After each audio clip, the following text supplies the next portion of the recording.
Welcome to Running the Table, the podcast where we run through everything on the table in the world of sports.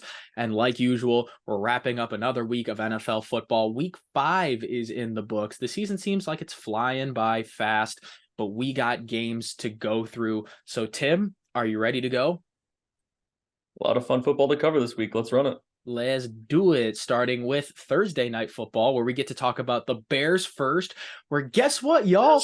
They won a game. They won their first For the first game. time in almost a year. 11 months. Now you can finally say you've won a football game since Elon Musk took over Twitter with I'll take what I can get. With a 40-20 win against the Commanders on Thursday Night Football. Justin Fields to DJ Moore was the big story of the night. Fields went 15 of 29, 282 yards, 4 touchdowns. DJ Moore exploded, the best game of his career by far. 8 receptions on 10 targets, 230 yards, and 3 touchdowns. Fantasy managers were happy if you started him, and were upset. And were utterly depressed if you didn't trust Justin Fields and DJ Moore in this game. Or if you went against him.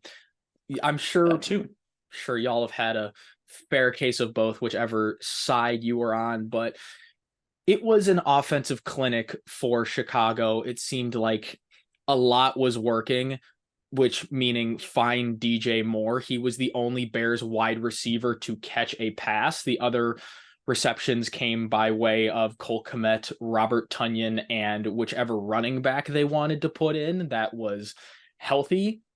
Because the running backs, whichever running back they could put in, the running backs are like kind of dead. Herbert and Roschon Johnson both left the game, so they had to turn to Kari Blasingame for the last few minutes. But since they were up by 20 points, it didn't really matter. No, he didn't do that bad. He did what he needed to do to run out the clock, so that's all they really needed to ask from him. So I guess you can also say that Kari Blasingame also had a career game, but that's not what's important. On the other side, the Commanders threw the ball some more and threw the ball some more after that. Sam Howell, 37 of 51, 338 really dished yards, it around. 2 touchdowns, and an interception. Logan Thomas was the leading receiver, 9 of 11 for 77 yards and a touchdown. I think for the Bears, this is definitely a positive step forward. You got another good game for Justin Fields under his belt. I mean, it's a win. That's literally the only definition of a positive step forward for a winless team. Yeah, I mean, they got to win. They moved to 1-4. You get Justin Fields a little bit more confidence on. Granted, the defenses were not great that he's played the last 2 weeks, but I'm not going to be a hater. I'm just going to say Justin Fields played well, and that's as much as you're getting from me, noted Justin Fields hater. No, I mean, I completely get what you're saying, because as much as I was very happy to see them have a more complete, solid game, it is important to note the 2 defenses in which Justin Fields has thrown for 4 touchdowns in back-to-back games. You talk about Denver, who obviously has notoriously struggled on defense this year. The worst defense of all time, by the way, statistically. Yes, and then you have the Commanders, who, if you took a look at a decent amount of those big chunk plays for DJ Moore, kind of felt like half of them, or almost half of them, were just sort of blown coverage in one way or another when it comes to DBs trying to jump hitch routes or just not being where they needed to do. AKA the Commanders' secondary is eyewash. We've been screaming this from the top of our lungs for the last however many years. Their defense isn't really that good in its totality when you have literal papermen playing cornerback and safety, but I digress. Yeah, no, it's like at the end of the day, it's great to see them have such a massive game. I think to me, the more important part was the fact that they got the run game going pretty well, at least before Khalil Herbert went down with the ankle injury. And even some of the backups, they weren't like completely stonewalled. They still got yardage. It still allowed them to be a little bit more 2-dimensional. So good signs. But again, I saw a little bit too much of the Bears are back. Justin Fields is back again. We still need to tamper our expectations a little bit. Let them have their moment. I know, when and I want to. Almost a year, then like trust me, I was telling myself to let them celebrate. They need this. Chicago sports is literally on fire right now. Like this, let them have their fun before they get knocked back to earth. But they do have another opportunity to put up a good offensive game because they're playing the Minnesota Vikings, who are also really, really bad defensively. And on the other side, the Washington Commanders go to Atlanta to play the Falcons, looking to snap that 3-game losing streak that they're on. The next game we have is the early Sunday morning in London game. The Jacksonville Jaguars win again over You mean the London Jaguars? I do mean the London Jaguars, because they play excellent when they're at home over the Buffalo Bills, 25-20. The story there was getting the Jaguars offense back on track. Both Trevor Lawrence and Travis Etienne had monster games. It was nice to see T-Law do T-Law things again. And Etienne, they just kept feeding him the ball because it was what worked. And if you can't stop it, like, just keep going to it. 26 carries, 136 yards, and 2 touchdowns, and a fair amount of work in the receiving game as well. On the other side, you felt like this was a game that the Bills could have potentially won. Their skill guys, Josh Allen, Stephon Diggs, Gabe Davis, all had pretty good days, relatively speaking.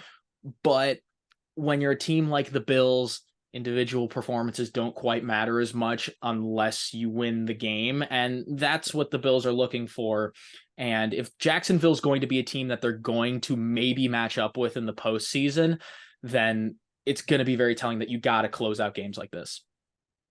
Absolutely. For the Bills, I think a positive to highlight is the fact that you were able to get both Stephon Diggs and Gabe Davis going in the same game, because we haven't seen too many performances out of both of them this year in the same game where they've both really stepped up and played pretty solid. But the big red flag, but a little bit to be expected, is the fact that they had absolutely no run game. Obviously, with James Cook not being there, the Bills also have a little bit of a history of having pretty much no run game. But some of the success you've seen them have this year is because they had been a little bit more two-dimensional. This was not the case. They were still competitive because their passing game was able to still be so dynamic when they were one-dimensional. But at the end of the day, you still need to be able to have some success on the ground, especially, I mean, they still have Damian Harris. Like, he's not something to completely scoff at when it comes to like a backup running back. So I think the big thing is you want to expect a little bit more out of that. But for the Jaguars side, great to see Calvin Ridley also get back going. We talked about, before, kind of that 2-in, 1-out in those wide receivers, and this time it was Calvin Ridley and Christian Kirk having pretty solid games. But the big thing for them is, again, same thing with the Bills, being two-dimensional. Because they were able to get ETN going, it made the absolute difference in terms of how their offense could work, because the fact that they were able to get things going in multiple ways, utilize the play action, all that kind of stuff. They looked like a way better team when they were able to utilize both sides of the offense. Exactly. The Jaguars are going to play the 3-2 Indianapolis Colts. It'll be a battle for first place in the AFC South. And on the other side, the Bills get the Giants at home on Sunday Night Football. So should be a solid bounce back game for them, but it's why you play the game, because quite frankly, anything can happen. Next, we'll travel to Atlanta, where Desmond Ridder and the Falcons had a game-winning drive capped off by a Younghoe Koo field goal to beat the Houston Texans 21-19. We've all said some stuff about Desmond Ridder, how he's not the guy. We need to go elsewhere. He did really, really well for himself, and I'm super happy for him. 28 of 37, 329 yards, a touchdown, and he didn't turn the ball over as well. On the other side, you had CJ Stroud, who was being the rookie whiz kid in the AFC South, kind of fall back down to earth, did not have the statistically superior game, but still did not play poorly. It's what you want to see out of a rookie quarterback. He didn't turn the ball over.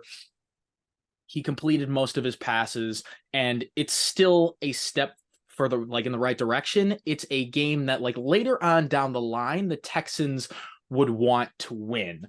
It's the close game that the good teams know how to win, but Houston is even now far ahead of where they're at, like where they're supposed to be in the rebuild. I don't think you or I envision them playing this good, this competitive late into games, beating teams they shouldn't at this point in time.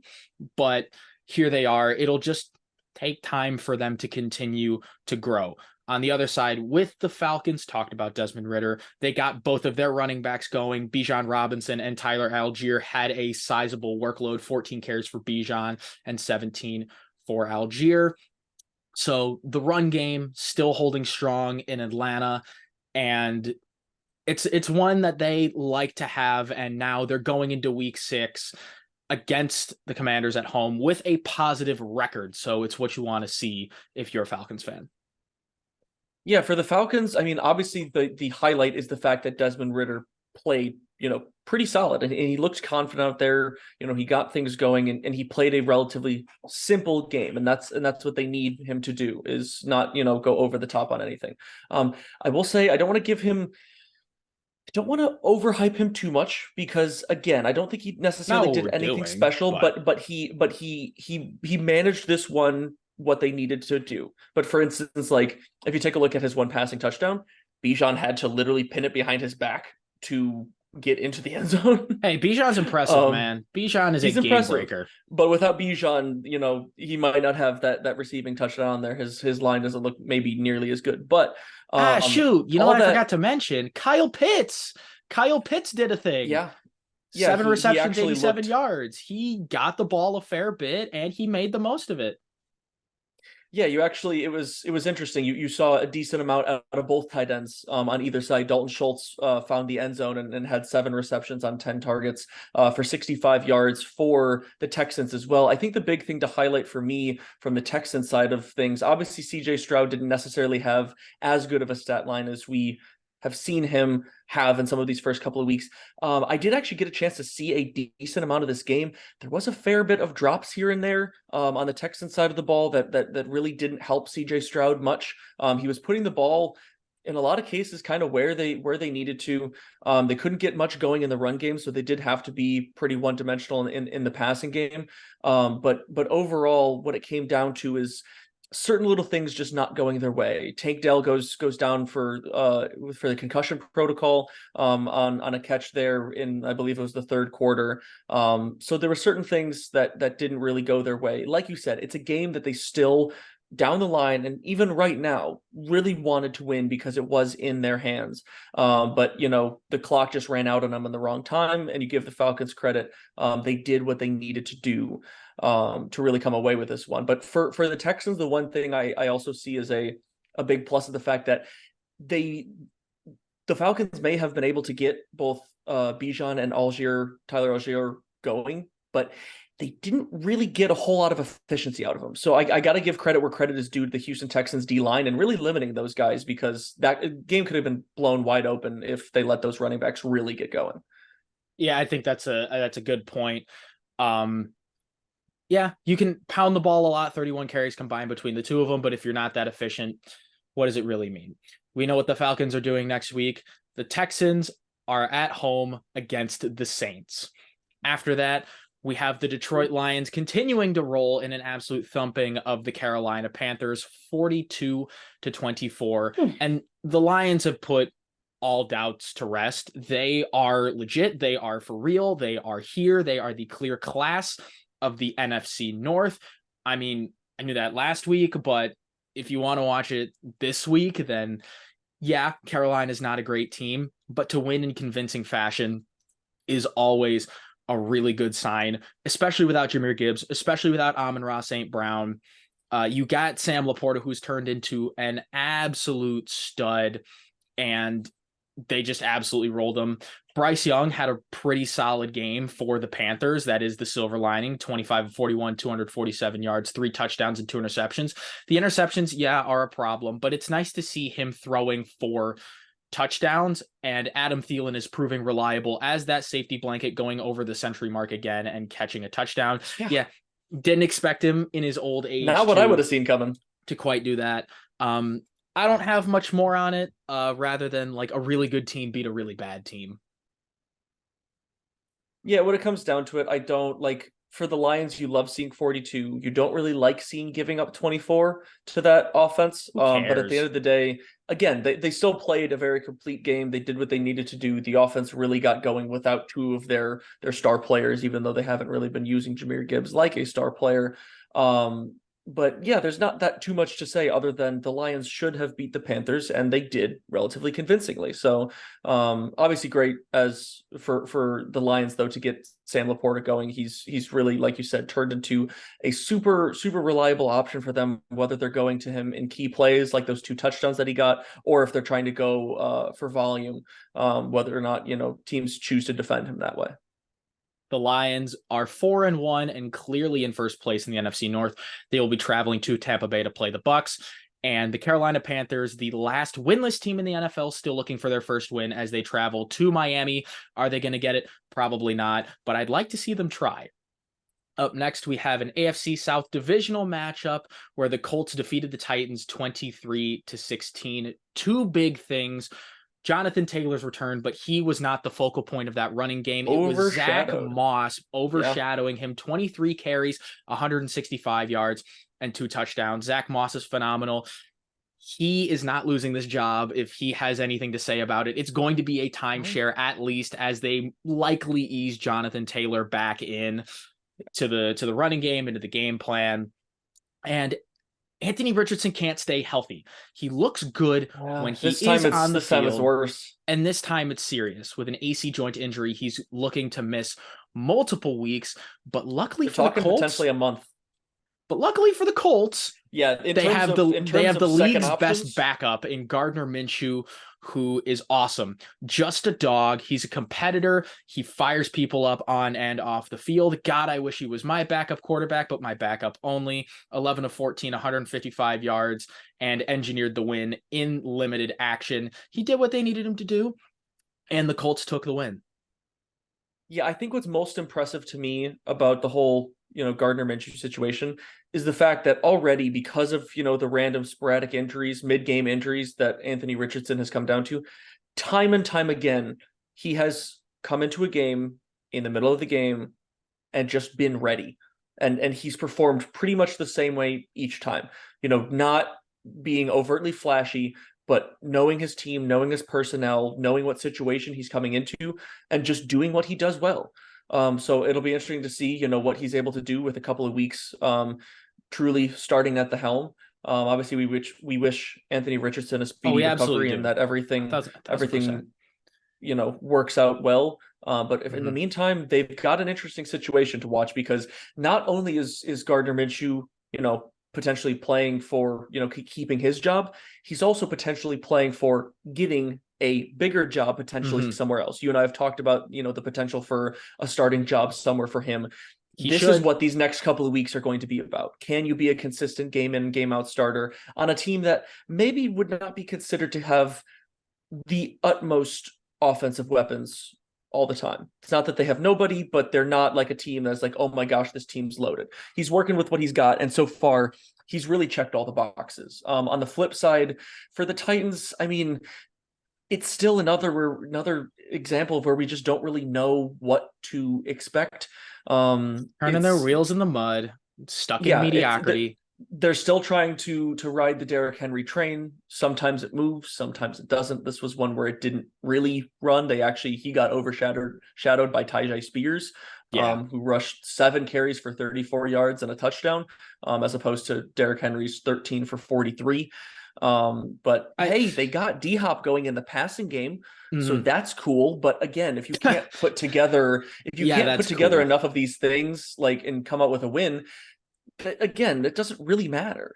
I'll say one more thing about Derrick Henry before we move on. Yes, he is being overshadowed by Tyjae Spears, but I remember when there was a changing of the guard when Derrick Henry was first coming in. I mean, people don't realize that he's been in the league as long as he had. He has a lot of tread on those tires and a lot of years of being that feature back. I think he's lasted a little bit longer than most people. They're going to burn those tires until they are.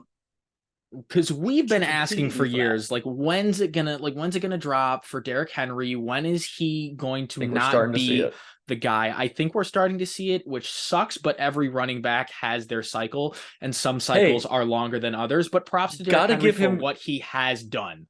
Yeah, I think the big thing to give him credit for is the fact that he has outlasted a lot of star running backs of his time. If you look at some of the top guys, dude, the guy who he unseated was DeMarco Murray. Like, yeah, that's ain't that a crazy. name? DeMarco Murray hasn't even been in the league for how many years now? I don't even know the answer to that, but it's been a little bit. But the fact that he's been able to be, towards the top or at the top of the league at the running back position for this long, and just now we're talking about the fact of him fading, is impressive enough in a world where running backs are not lasting very long, and that's the reason why they're not paid very much.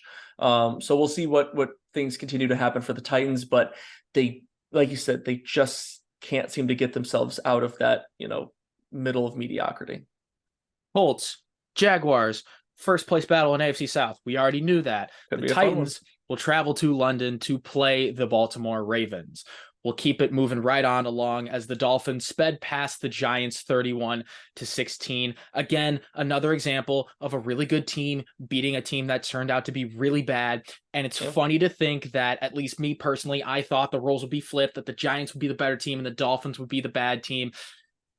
Predicting football is hard. Even after a month, you don't really think you know what you thought you knew.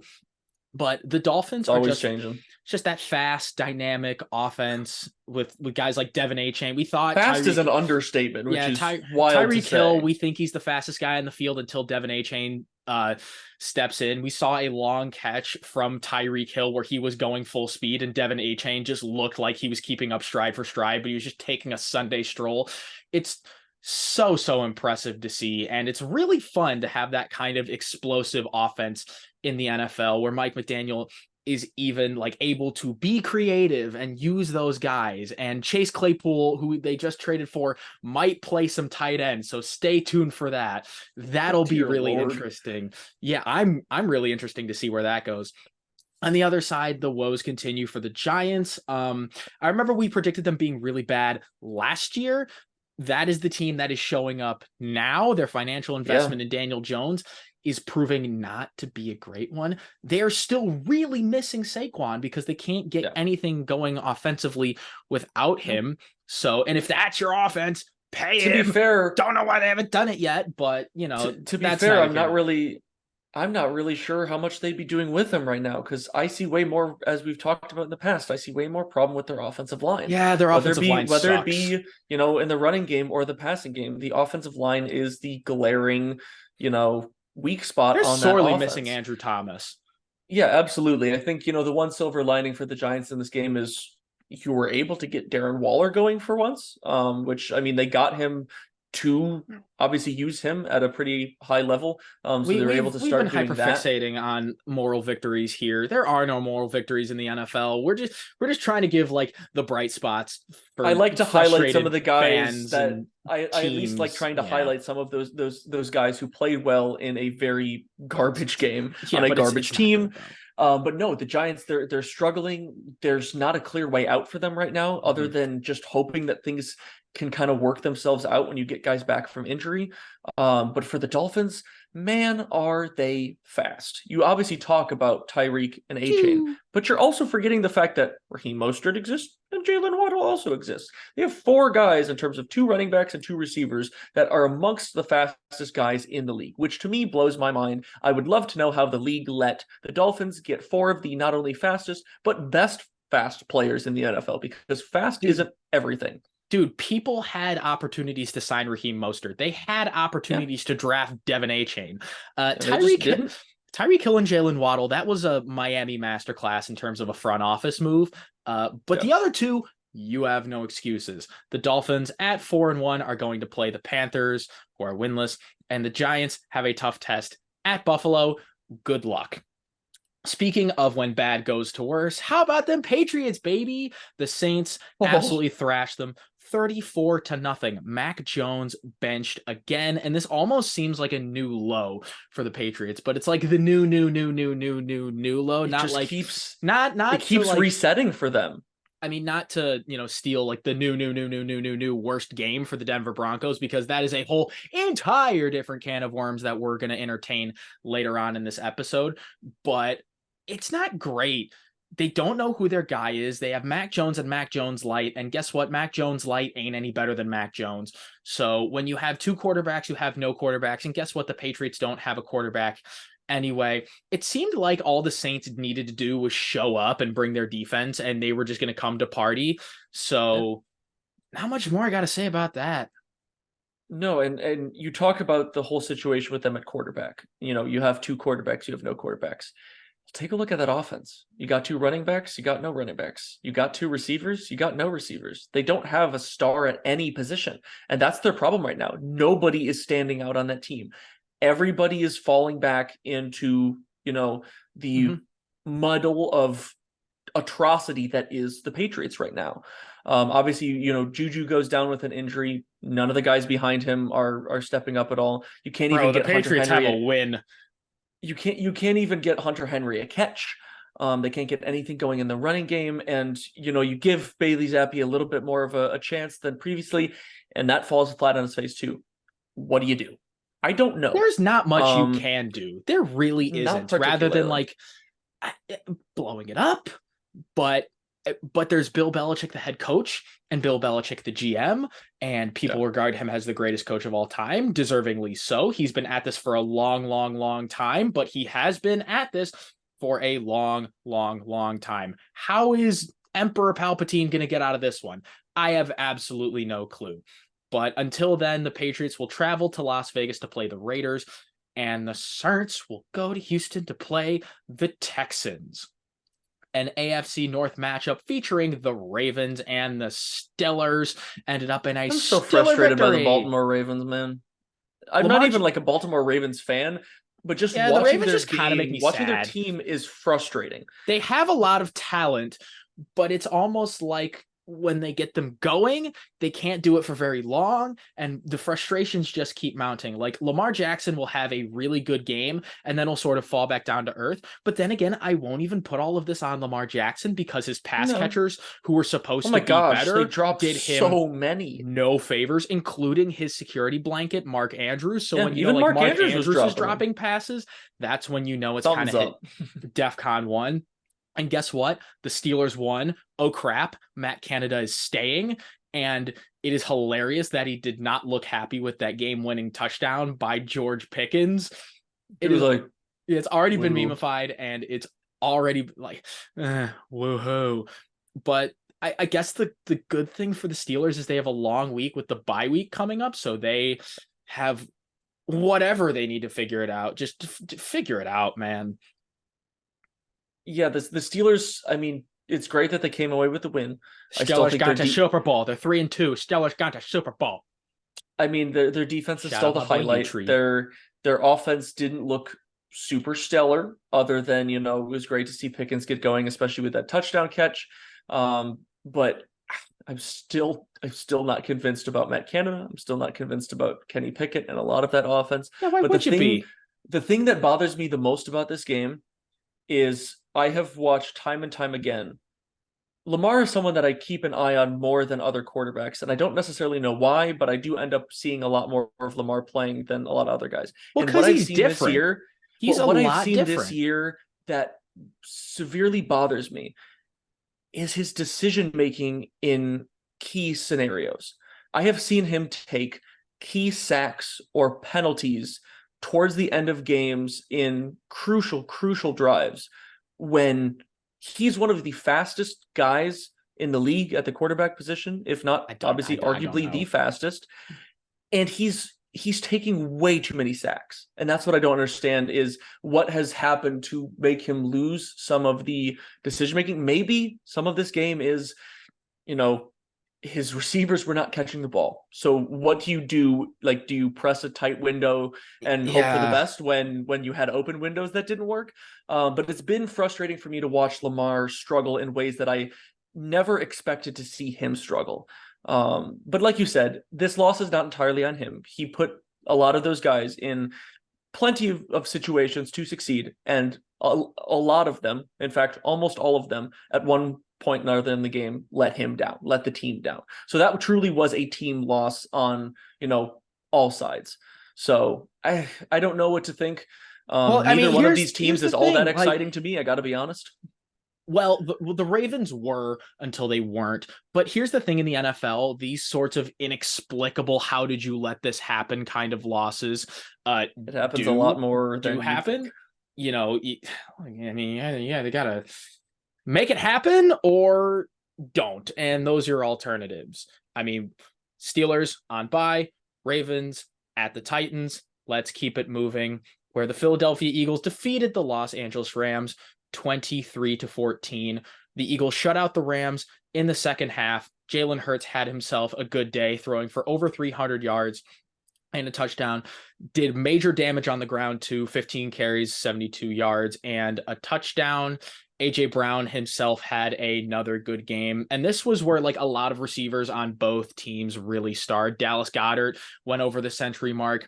And on the other side, Matthew Stafford now has multiple options to sling it. We said Puka Nacua wasn't going anywhere, and Cooper Kupp did Cooper Kupp things. Cooper Kupp, 8 receptions, 118 yards in his season debut. You saw the first example of them using both, and they used both. Mm-hmm. And Puka, 7 catches for 71 yards and a touchdown. So, like, the Rams have done this before. This is really nothing new for them. They're able to support these pass catchers in that way.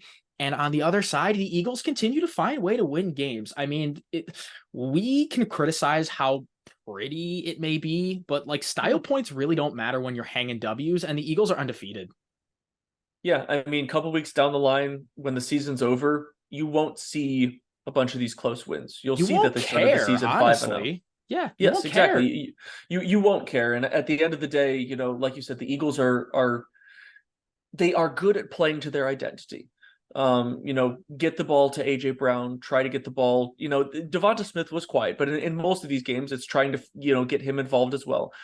Great that they were able to get Dallas Goedert involved, but they've also found, obviously, they're very at home in the run game, and the emergence of DeAndre Swift on this team, and the continuation of that, he still looked plenty solid. You know, he didn't go for 100 plus in this one and have 2-3 touchdowns, but again, he did what they needed to do, and he was a big factor in why they had a lot of success, and why they were able to, you know, move the ball a lot. I think the only thing is with as much production and as many yards of offense as they did, you kind of hope that they convert a little bit better than only 23 points. But that's, you know, starting to really nitpick on certain details. But here's the thing: when you have a team that's 5-0, you want to find something that isn't, you know, going all that well, you have to nitpick. So I think that just proves of what type of team that the Eagles are right now, and why they're going to, as far as anyone's concerned, continue marching on and wait till somebody really steps in their path. The Eagles will go to the Meadowlands to play the Jets, and the Rams have an NFC West showdown at home against the Cardinals. Speaking of those Cardinals, they played the Cincinnati Bengals, and we finally saw the Bengals offense woke up in a 34-20 victory. Yeah, they absolutely woke up. Jamar Chase, for fantasy football managers, that I know you and I both have him in certain places, we're very happy to see Jamar wake the heck up. 15 receptions on 19 targets, 192 yards, and 3 touchdowns. He said it himself. He's like the 7-Eleven because he's always open, and he just might as well be.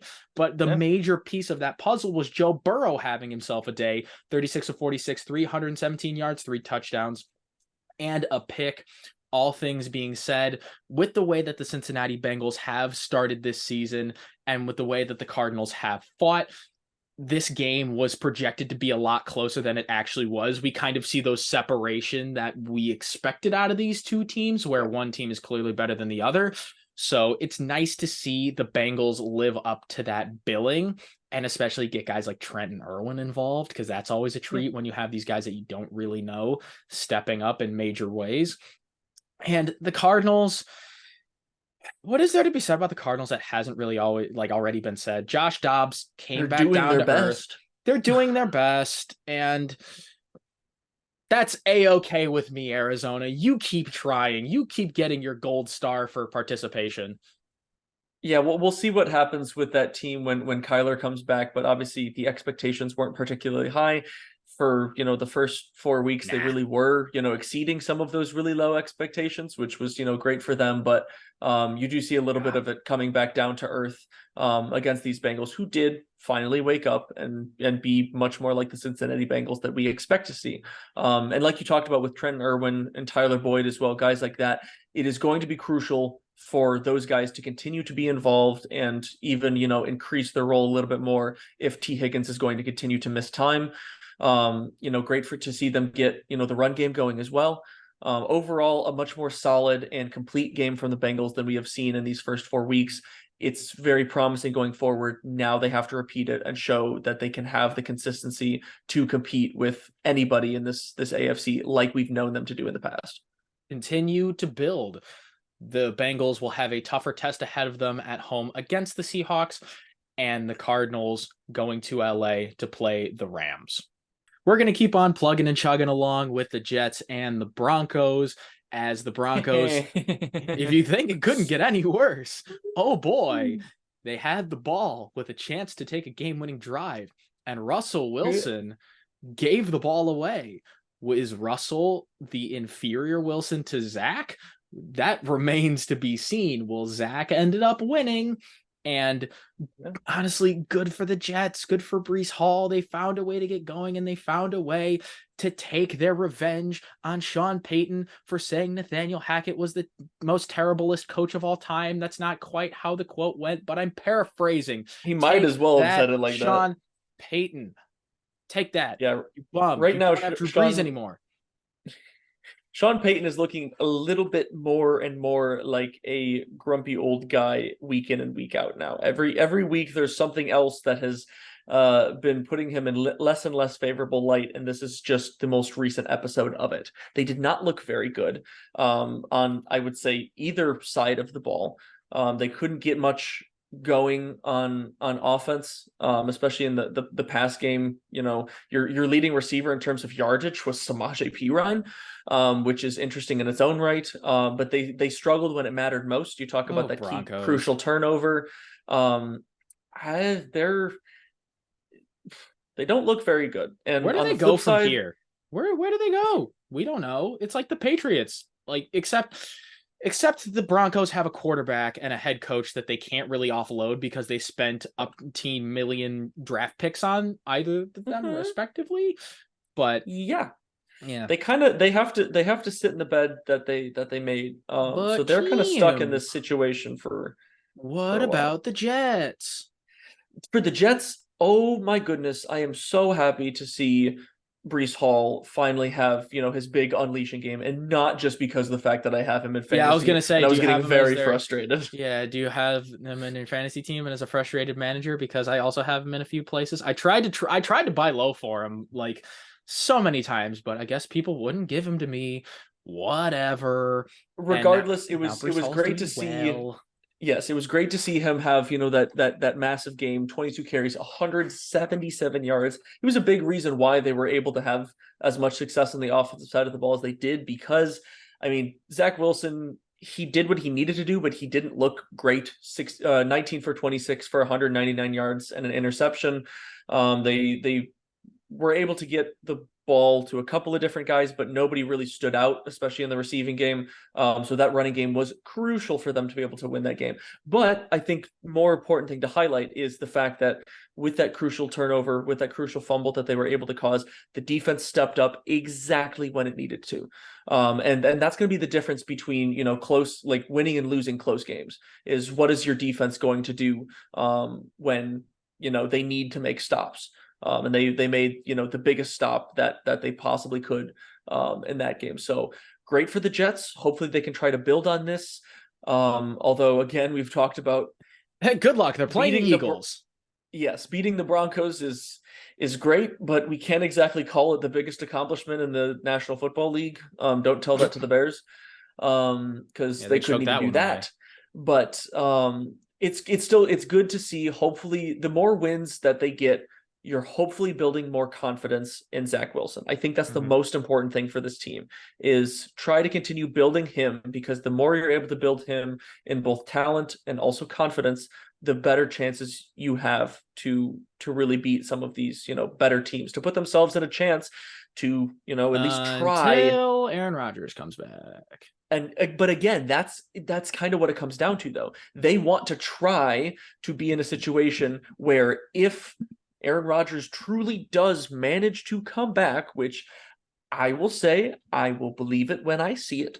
But their goal is to be in a situation where Rodgers coming back still would have a chance to, salvage this season in some way, shape, or form. So they're doing their best. We'll see where it goes from here. But, a win's a win. As we said before, keep trying to build. And that's all you really got to do.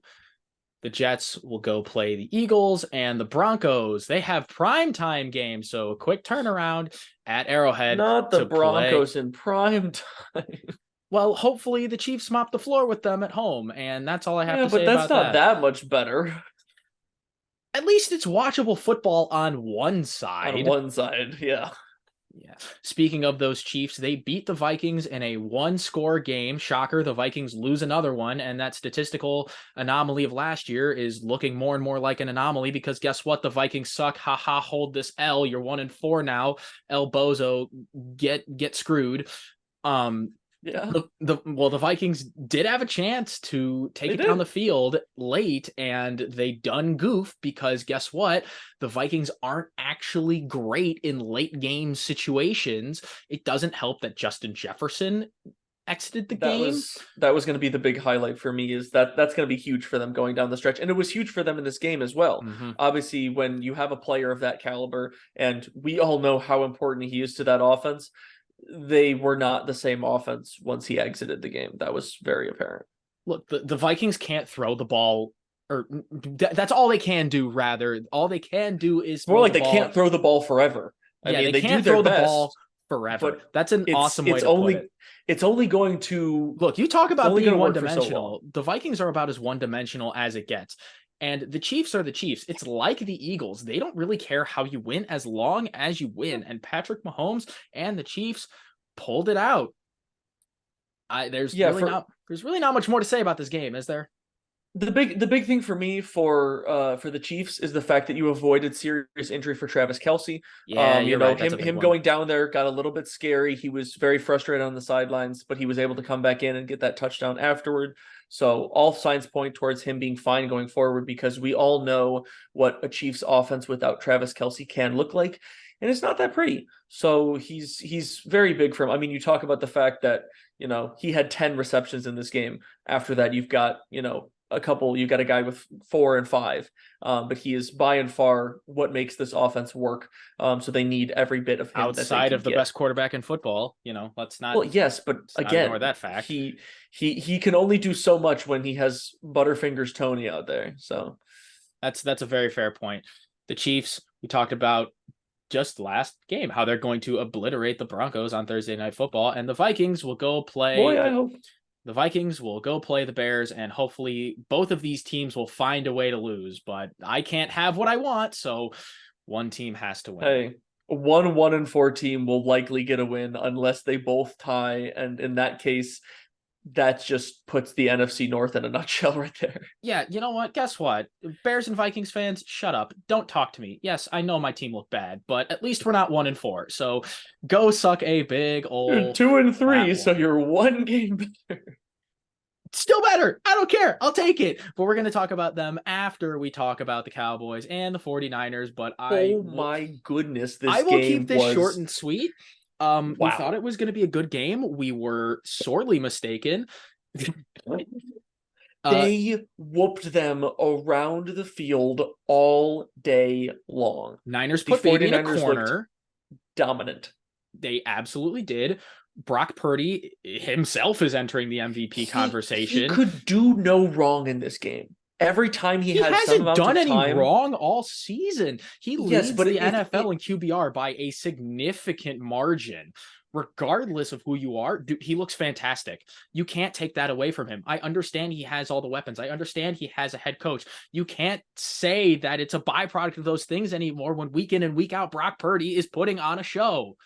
And especially in this one, if for anyone that actually got the chance to watch most of this game, take a look at some of the throws that Brock Purdy made. Big time. He put balls exactly where they needed to be, just past outstretched arms of DBs, floating them over guys into gaps in the middle of the field. He looked truly unstoppable in this one, and that to me was the most impressive thing. The other thing that was great is to see George Kittle again continue to get involved in the passing game, a trifecta of touchdowns for the first time in his career, which is great for him. Reinvented. That was not the Brock Purdy that we saw at Iowa State, who was like running around and flailing and like throwing balls backwards and like fumbling the ball and making inexplicable plays.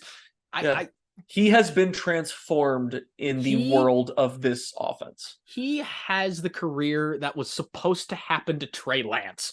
This is what I Trey mean, you're Lance not wrong. was supposed to be, but Yeah, it's happening to Brock Purdy, and I tip it's my cool to cap. see. It's It's fun.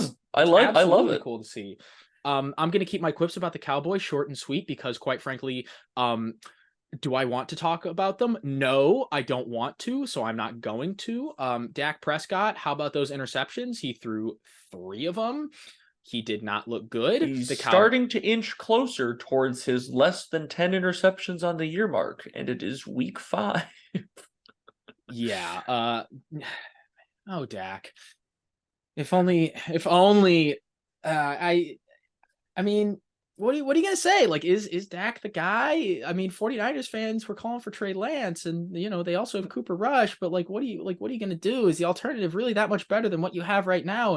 And can you really fix it? I mean, I'm not slamming the panic button on Dak just quite yet because the Cowboys are so good around them. But if this is what you're gonna see in the NFC Championship game and Micah Parsons talk your talk, I don't think it's gonna end any differently than it did this time.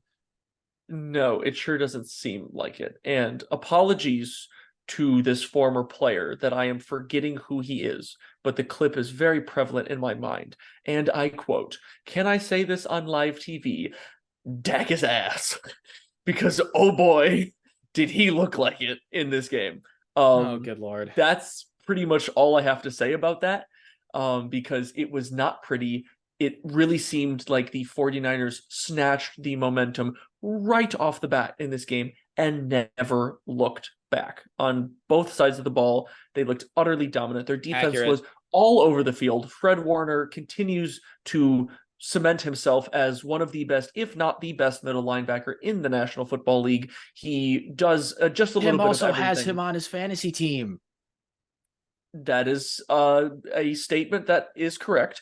But if you saw the plays that he made, I mean, he I'm not didn't catch up disagreeing to him, with you. but I'm just pointing out that subtle fact.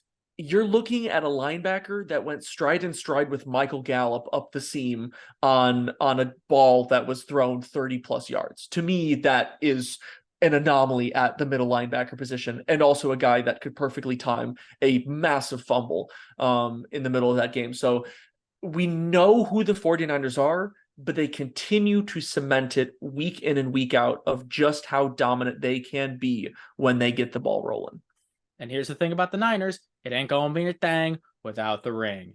But they'll go play the Browns next week, and the Cowboys will have a game against the LA Chargers.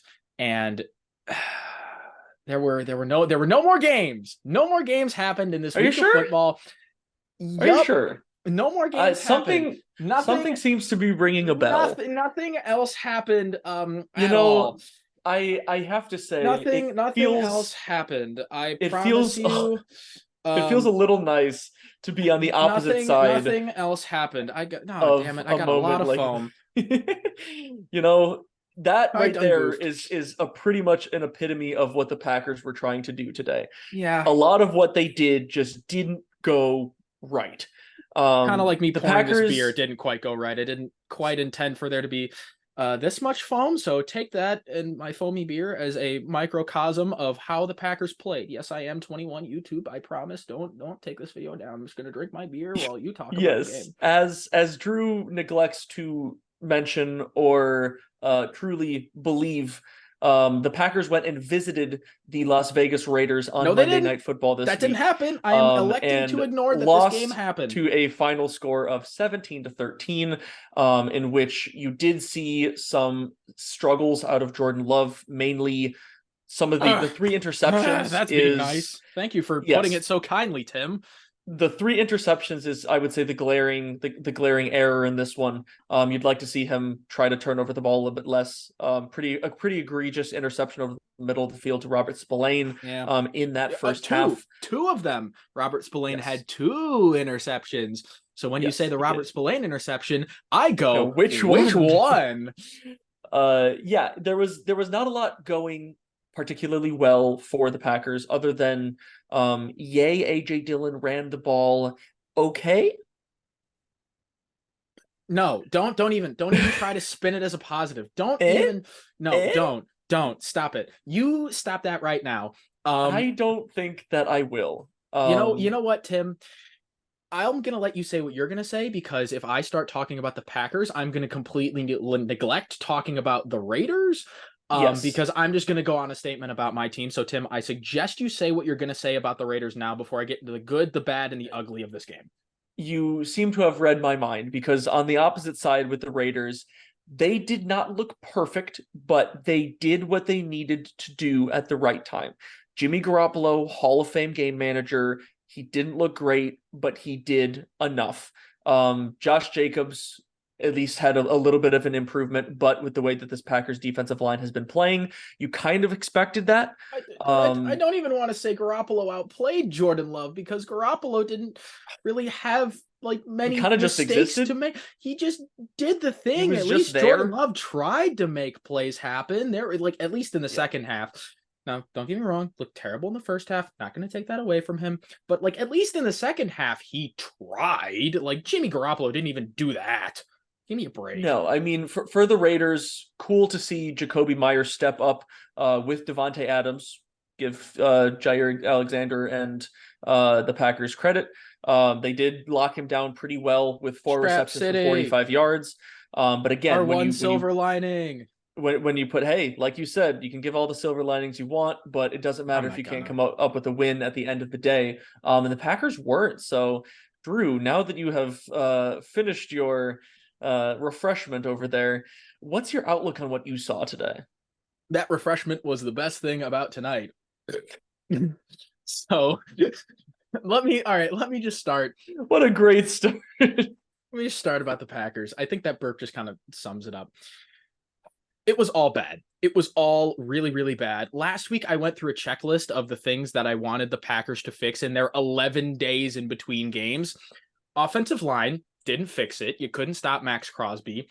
Run game, you looked mediocre, so you didn't really fix it because Aaron Jones is still out. The run defense, oh my God, keep Joe Barry in Las Vegas, fire him, like shoot him directly into the sun. I can't take him being my defensive coordinator anymore. This is torture. This defense has too much talent to be getting gashed by consistent running back week after week. It doesn't matter how good they are.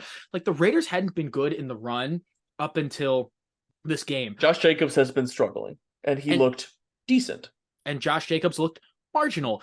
That's what a bad run defense does. It's kind of like it's kind of like the comparisons that we've had a lot of these weeks of when teams make Ryan Tannehill look palpable. Well, the Packers made Josh Jacobs look palpable in this game, and that's an issue. It is absolutely an issue. Simple concepts offensively for Jordan Love. When I said simple offensive concepts, I didn't mean checkdowns to the flat. He completed 16 passes. I can almost guarantee you that, like, I have the numbers on me? No, because I don't really care. But the majority of them went to the tight end or the running back in the flat. Jordan Love is not a check down merchant. That is not who he is as a passer. He has too much arm strength, too much arm talent to be a check down merchant. You had a couple of chunk plays out of like Christian Watson and whatnot, but no, you're absolutely right there. Now, Jordan Love. This was his worst offensive game of the year by far, and it's not even close. And people are going to jump to conclusions that, oh, Jordan Love sucks. Excuse me. Jordan Love is not very good. I just want to put some numbers in there for, some perspective, right? The 2 Hall of Fame quarterbacks that came before Jordan Love. Brett Favre. This is his 1993 season, his first full season as the team starter. 3,300 yards, 19 touchdowns, 24 interceptions, which led the league, and 60% completion percentage with a 72 passer rating. Brett Favre is in the Hall of Fame. Aaron Rodgers in 2008, his first full season starting. 4,038 yards, 28 touchdowns, and 13 interceptions. 63% of his passes completed for a 93 passer rating, and that team went 6-10. We know Aaron Rodgers as the historically great taker-carer of the ball, not throwing interceptions type guy. 13 of them in his first season. So there were struggles too, and the Packers didn't win. Favre and Rodgers were not made Hall of Famers overnight. This is a process. This is a long-term investment. We have at least next year to see what we have in Jordan Love, and whether you like it or not, there have been good games. The first 3 football games of Jordan Love's season were good. The second half of that Lions game against a really good defense was good. And I also want to point out that Jordan Love doesn't have his Sterling Sharp, doesn't have his Donald Driver and Greg Jennings. It's him in his first season as starter and a bunch of puppies out there trying to figure out what the heck they're doing against the biggest dogs there are in football. There are going to be growing pains. There is going to be games where they look like crap. And oh boy, did they, against a very, very bad defense. But at least for me, as a Packers fan, you can take from this what you want. I can handle losing. I can handle being bad if I know that we have something there in the quarterback that can set us up for the foreseeable future. I will take the next 2 years of being bad if it means I have the next 10. But when you run the ball 9 straight times and take the ball out of Jordan Love's hand, how are you going to know what you have in Jordan Love if you don't let him throw? Either that or you don't trust him, which is a huge indictment of Matt LaFleur, who I am now questioning more and more as time goes on as an offensive play caller, because he is doing these guys no favors. So, and on the defense, fire Joe Barry into Lake Michigan. We've been saying it since the 2020 NFC Championship game. This guy was the architect of the worst defense in NFL history over complete season. How in the world do you keep him around? The faith in friend, because Matt LaFleur and Joe Barry are buddy. Shut up. Get out. Get off my team. Get out of my town. Go coach in the XFL. And I don't even think he'll be able to get that bad of a job. I mean, it's so frustrating. Why do you play 2 high safeties all the time? Why do you leave these gaps open for mediocre quarterbacks to pick apart? It doesn't make any sense. You have good edge rushers. You have good defensive linemen. You have good linebackers. You have good cornerbacks. Use them to their full potential. God, this team gives me headaches. Because may I bring you back down to earth for a second in asking a statistical question that I do not know the answer to, and I think you will. Okay, sure. You talked about the 2 Hall of Fame quarterbacks before Jordan Love. Something that I'd like to ask in terms of highlighting a little bit of more context to those 2 situations. How many years in the NFL as a backup did either of those guys have before they entered their first season as a starter? Brett Favre had spent 91 as a backup with the Falcons, and then in 92, Don Majkowski got hurt, and Favre was thrust into action very early on. And he played marginally well, not game-breaking in 92, and then he played objectively poorly in 93. Rodgers spent 05, 06, and 07 as a backup to Favre, had his ups and downs in 08, and then turned the corner in 2009. So so what does that tell you? Given the context behind those 2 Hall of Famers, and then given the numbers as their first start, which shows that they are not infallible, that they did struggle, that this was not an immediate process, which I think a lot of our friends and people that we are peers with that have only been following the NFL over the last few years don't realize. You have to look back into the historical context of things to really see that, oh, wow, these guys weren't immediate success stories, because that's not how it works. That was never how it worked. And Brett Favre, he had a coach named, Mike Holmgren, and his quarterbacks coach was a guy by the name of Andy Reid. That sure helps. I don't know if you've heard of him. Aaron Rodgers had, like, Mike McCarthy, they won a Super Bowl. And I question Matt LaFleur's decision-making and play calling week after week after week. So, I mean, my soliloquy aside, I mean, from an outsider looking in, and as somebody on the other side of the Packers-Bears rivalry, what do you think?